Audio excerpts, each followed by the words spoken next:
The 9th Young African Women Economic Empowerment Summit convened to harness the transformative power of technology and innovation for women's economic advancement. This pivotal gathering brings together trailblazing entrepreneurs, thought leaders, and change makers to explore cutting-edge solutions, foster collaborations, and amplify the voices of African women in the digital economy. Through keynote addresses, panel discussions, and interactive workshops, participants are expected to delve into topics such as digital entrepreneurship, fintech, e-commerce, and STEM education as Africa's economy continues to grow. Empowering women through technology and innovation is crucial for inclusive development. This 5-day summit aims to equip young women with the skills, networks, and resources needed to thrive in the digital age. By promoting women's economic participation, the program can unlock their potentials to drive business growth, job creation, and social progress. Join us as we celebrate the achievements of African women and chart a path towards a more equitable, technologically driven future together.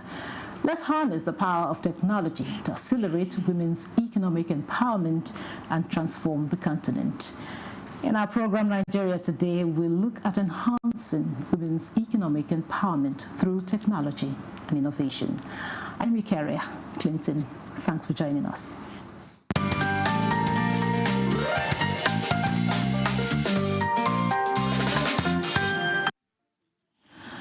Joining us in the studio for the conversation is Daniel Usei Tufa. He's Executive Chairman, Young African Women Congress Network. It's good to have you in Nigeria Today. Good to meet you this evening. Also with us for the conversation is Mary Kitonga. She's a participant from Kenya. So welcome to Nigeria Today. Pleasure. Thank you.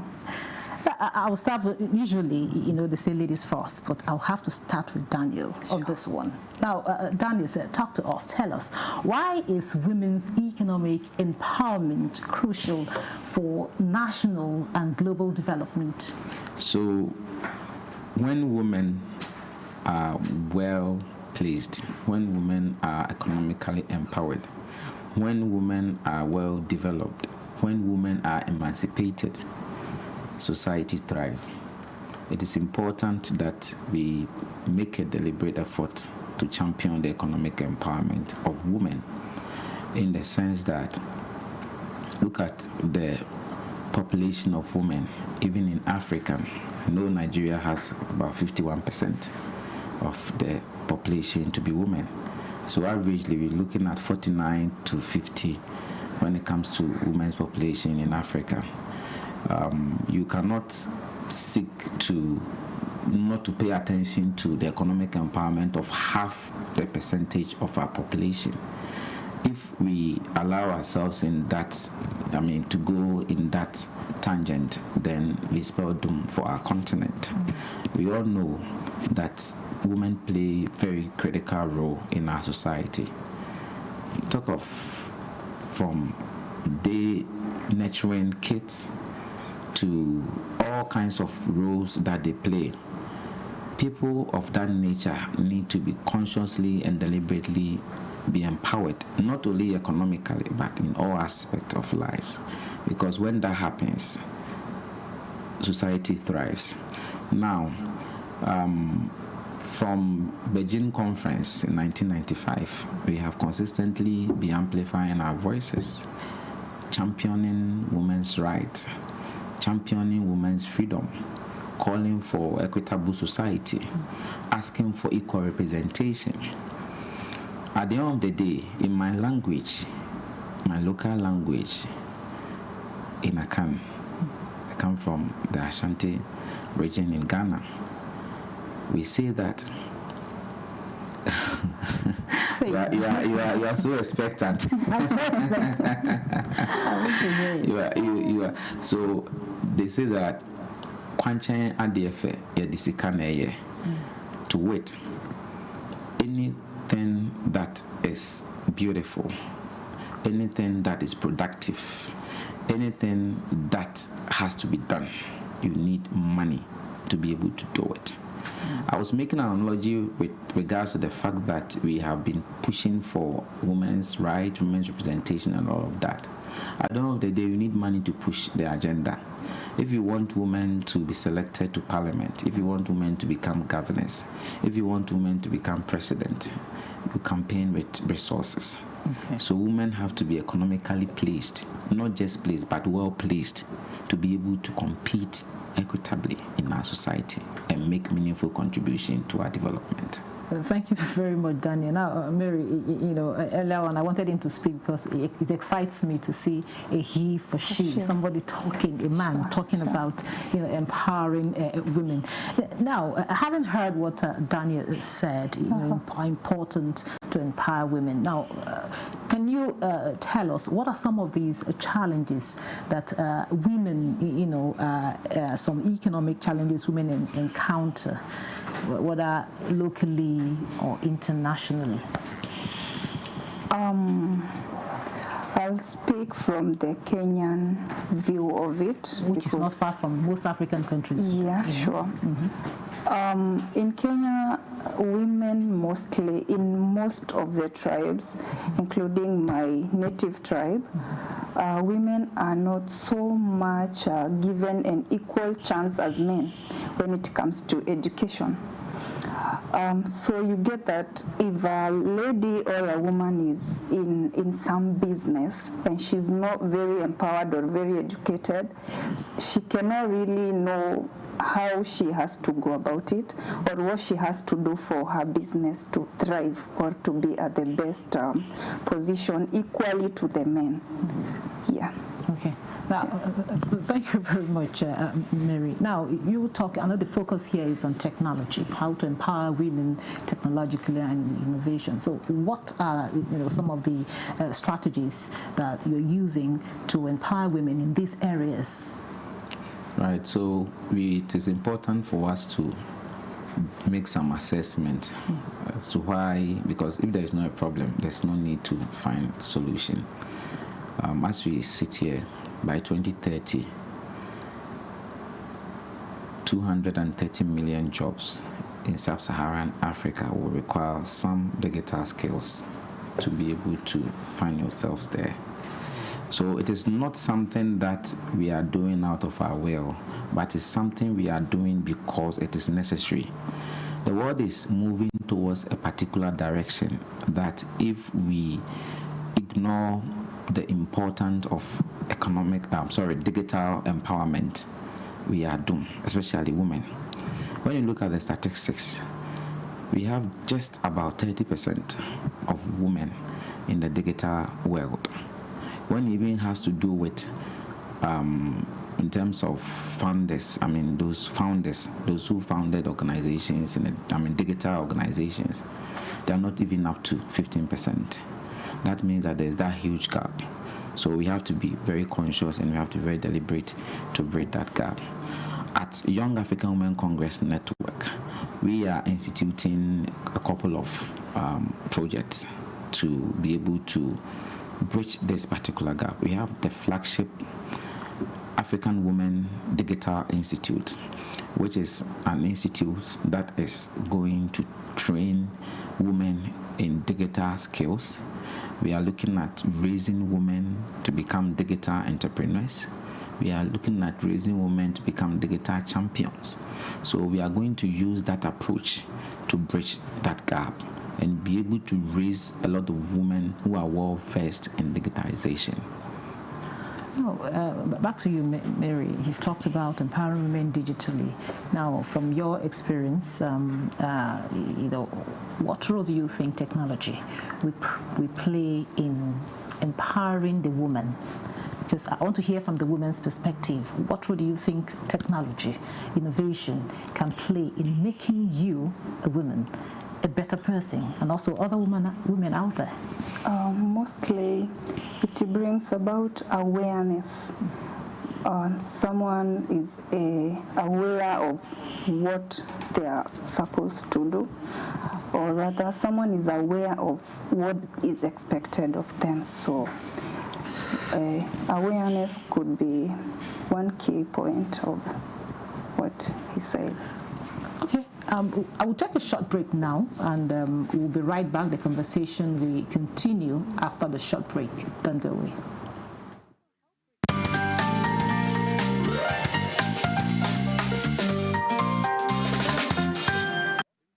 And technology, of course, we know artificial intelligence is coming up, the use of the simple computer, the use of the simple phone. These are all simple technological techniques or advances that allow women to explore not just their personalities, but also the potentials that they have. It's very fascinating to see young African women gather together and rubbing mind to come up with a way to empower young African women. On the global stage, Africa is refers to as a third world country. So when we began to question how can Africa come out of that name of third world country or developing country. So one way is the empowerment of the African people, and especially the women. And you can see today what some of those empowerment that have been done in the time past is doing to Africa. Now it's all about computer, digital. You use it to connect outside the country. You use it to know the products they have outside the country. You use it as your contacts. You use it as your address. You use it to know exactly what they have. You use it to know how you can get it. You use it to know how it can be delivered to your door point, to your home. But it's all about you developing yourself with technology. If you don't know technology, it will be difficult. But once you know it, it's just for you to go to the website.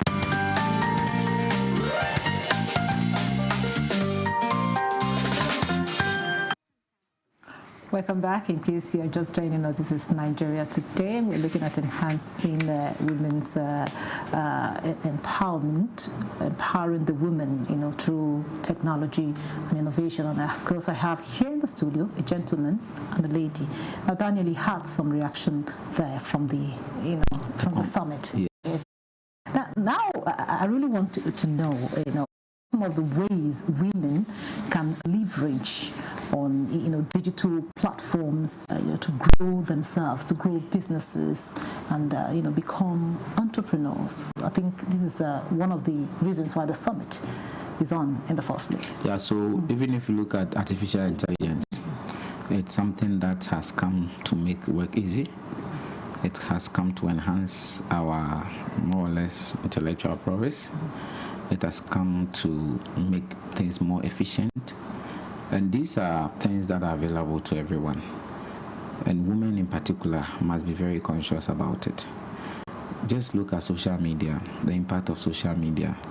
So let's say you're a woman and you are doing some trading, you're selling certain things. You can take advantage of social media. You can leverage on it to boost your economic empowerment. When you're able to sell your things through social media, which can reach people even beyond your jurisdiction, you are able to enhance your economic empowerment. There are a lot of opportunities. So I talked about the AI, I talked about the social media, the robotics, and what have you. So there are a lot of opportunities that are available when it comes to digitization, and I believe that women must be aware. The awareness must be created. That is why we chose the theme for this year's Young African Women Congress Annual Global Convocation as Enhancing Women's Economic Empowerment through Innovation and Technology. Yes, we've been championing or been enhancing women's economic empowerment, but the time has come for us to adopt innovative ways of going about. The time has come to, adopt that technological ways of doing things, because through technology you are able to even reach a higher mileage than without technology. So it is something that is available and people must take advantage of it. There are a lot of people who have leveraged on technology, and today we call them world richest people. The likes of Alibaba, the likes of Amazon, and what have you. They all took advantage of digital tools. social media, marketing on such platforms, and today they are there. Women should also take advantage of that. I know some women are doing well, but we need more women to be conscious of it. We need more women to know the advantages that these tools affords them, and for that matter, they should be very conscious about it. They should also take advantage of it, because like I mentioned earlier, in the next few years, because 2030 is just around the corner, we are in 2024, just 6 years away. Without digital tools, you can't even find yourself a good job. Without digital tools, where you are now, somebody with that digital tools is coming to push you away. So it is not just for young women of all ages. So everybody has to be conscious, everybody has to be interested in even taking refresher programs in digitization, in innovation, and in technology. People even find it difficult to handle social media, how to navigate through emails and all that. It's a setback. It is not something you should be proud of. Yeah, I will take you up on that very soon. Let me just talk to Mary a little bit because I know we have more women in the rural areas. We'll come back to that. Now, Mary, as much as you've talked about women being empowered, being able to access the digital world, and of course accessibility to internet. Now, I know there are in some countries or in developing countries like ours, we have some main social and cultural barriers that stand as a clog in the wheel of progress of women trying to empower themselves economically. So tell us some of that, and how do you think these barriers can be confronted as a woman? I'll again go back to the education. In most of the African countries, if you have maybe a check of it, education is not very high in some areas, not all. Like maybe if you come to your very own country, Nigeria, I'm told that some parts of the northern Nigeria, education is not very much appreciated or rather taken in yet. So one of the way that we could enlighten, women to be technologically aware is through them having educated. Once a woman is educated and they have their powers to, get to do whatever they have to do, I think that will create more space for women to, get into the technology, the IT space, and do what they are supposed to do. Now back to you, Daniel. Like you said, a woman should be educated. In some of our local, areas, we have, of course, there is education going on, but now we're talking about digital. We're talking about technological advancement. Some of them are still are yet to get a grasp of even WhatsApp and the rest of them. So how do you intend to penetrate these areas? Talking about the hinterlands, to create awareness for women, educate them, technologically and digitally. Now, here is this. All these we are talking about, everyone has a role to play in it, including governments. There are certain things that it has to take government policy to make it happen. So these statistics, which are a bit scary, everybody is aware of it. These are statistics from the likes of UNESCO and the rest. Government must be conscious about creating these opportunities in the rural areas. Yesteryears, rural electrification was a challenge. A lot of rural folks did not have electricity, but through deliberate government policies, we're able to take electricity to the rural folks. In the same vein, if we put together good policies, we'll be able to take technology to the rural folks. So at this point, government must be very deliberate, because without that, individuals or organizations may try their best, but without policy directions, without policy strategies like government coming in and all that, it will be like we are fetching water into a basket. So you will just be doing it and nothing will happen. So institutions like government, donor organizations and the rest have a role to play in making sure that digitization get to the rural folks. Okay, what role also will the communities play in all of this? Now, there should be a sensitization. People must, so these things we are doing here, I believe all Nigerians are watching. We must take it a step beyond that. Our community representatives, like in my country, they call them assemblymen. These are some of the things that they must champion, because the world is moving towards that direction. Africa should not always be lagging behind. When everyone has gone, then we are now trying to catch up. The statistics are clear for everyone to see. So it is time for us to make that effort, make that, make that move to be able to get these things at the rural folk. So the community, there should be sensitization, and the representatives, the chiefs and all that must all be part of it. They must be interested in it, because without that it will be difficult to reach that kind of numbers that you are expecting. And also they should be educated too, because you can't encourage somebody to do what you don't understand. Exactly. There should be education. Okay. Yeah. Now back to you, Mary. What would you say to other young African women that are yet to tap into the digital world? They should really, really be serious about, moving the technology way. Because if you check at, let's say, like the business field, people are really, you don't have to move to the market right now to sell your things. You could be in Nigeria through the technology of maybe your phone or your computer. You can sell to someone who's in Kenya. I'll just get into the internet and check, and then I'll be like, oh, she's selling very good dresses, and then I will make an order and I'll get my order. So to the women out there, not only in Nigeria, not only in Kenya, in other parts of the African continent, they should really grab this opportunity and learn, get to know how the world is moving and move with the world space. You really have to be updated, because technology power right now, I could say, is superpower. If you are less informed, then I don't think you will fit maybe in the next 2 years to come, you will be actually outdated if you're not updated about the technology, or rather the way the world is moving. I hope I get the opportunity of getting this necklace that you're having on. And please. Okay.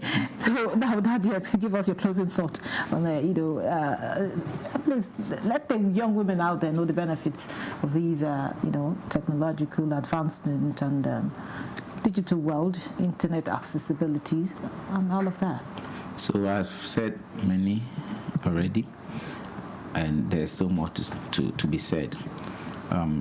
We strategically chose to host the 9th Young African Women Congress annual global convocation in Nigeria for a couple of reasons. One, like I've talked about the population dynamics. Nigeria has a teeming population, and that means it has a teeming women. A number of them are women. They are more.